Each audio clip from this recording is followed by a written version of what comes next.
এইবার ধান উঠলে তোমারে আমি বিয়া করমু, সেই জন্য প্রস্তুতি নিতাছি। আমার পরিবারের সবাই তোমার লগে আমারে বিয়া দিতে রাজি হইছে।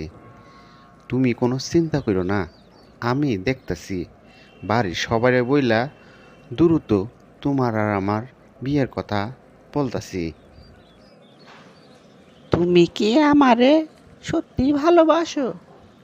আর যদি বাসো তাহলে আমারে বিয়ে করতেছো না কেন? বাড়ি থেকে আমারে বিয়ের চাপ দেখতেছে আর পোলা দেখতেছে আমারে বিয়ে দেওয়ার জন্য। তুমি একটা ব্যবস্থা করো। তুমি যা করার তাড়াতাড়ি কইরো, না হইলে আমার ভাই কইছে তোমার লগে আমারে বিয়ে দিব না। সেই জন্য আমার পরিবারের সবাই একটু ক্ষোভ। তাই তোমারে আমি কইতাছি, যা করবা দ্রুত করো, না হইলে আমার অন্য জায়গায় বিয়া দিয়ে ফেলাইব। ওগো, তোমার সাথে আমার কিছু কথা ছিল, তুমি সত্যি করে কইবা আমারে? এসো এসো এসো বন্ধু বুকেরই ভেতর, তোমায় নিয়ে বাঁধব জঙ্গলে ঘর। ও, তোমায় নিয়ে বাঁধব জঙ্গলে ঘর। হ্যাঁ, কইমু। কি কইব কও?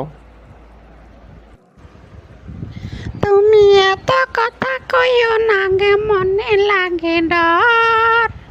তোমায় নিয়ে বাঁধব না জঙ্গলে ঘর।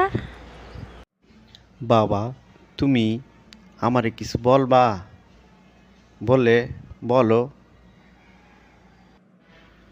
হ বাবা, আমি তোমারে কিছু কইতে চাই। তোমার মা তো মারা গেছে, অনেক দিন হয়ে গেল। তাই বলতেছিলাম যে জেসমিনের সাথে আমার একটা বিয়ার কথা হয়েছে। যদি তুমি চাও তাইলে বিয়াটা আমি করতে পারি।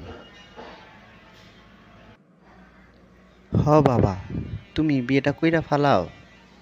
আমি তো তোমার অনেক আগে কইছি ঘরে একজন মায়া মানুষ থাকা লাগবো। আমি তো এখন বিয়া করবো না, তাই তুমি তাড়াতাড়ি বিয়েটা কইরা ফেলাও, আমার কোনো সমস্যা নাই। ঠিক আছে বাবা, আমি ওর সাথে কথা কইয়া কালকেই বিয়েটা কইরা ফেলামু।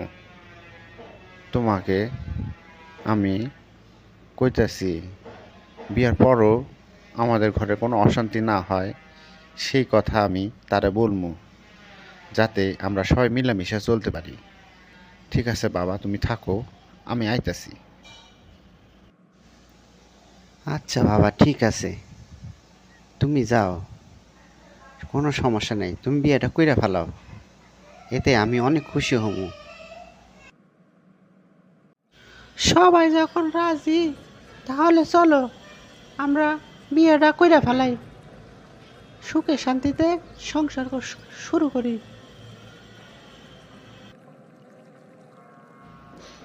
আচ্ছা চলো, আমরা বিয়া কইরা পোলাপাইন লইয়া সুখে শান্তিতে বসবাস করি। অবশেষে তোমার আর আমার প্রেম সত্যি হইল। হ, ঠিকই কইছো, আমাদের প্রেম সত্যি হইল।